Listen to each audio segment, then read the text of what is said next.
দিয়েছে Malaysian government, সেটার জন্য আমরা দায়ী নয়।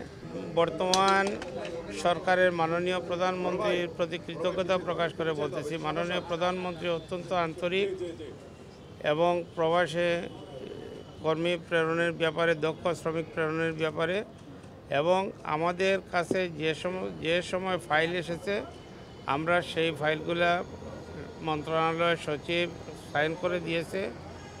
আমি মনে করি যে যেটা হয়েছে এটার ব্যাপারে কাউকে দোষারোপ করে লাভ নেই। এটা তদন্তের মাধ্যমে যা বাইরে আসবে তাই হবে এবং তার বিরুদ্ধে আইনানুগ ব্যবস্থা নেওয়া হবে, কাউকে ছাড় দেওয়া হবে না। সবাইকে তালিকাটা বলছে এটা সঠিক নয়, তারা ৫,০০০-এর তালিকার কথা বলছে। সেটা তাদের ব্যাপারেও এই সঠিক কোনটা বেঠিক সেটা তদন্তের মাধ্যমে বাইরে আসবে।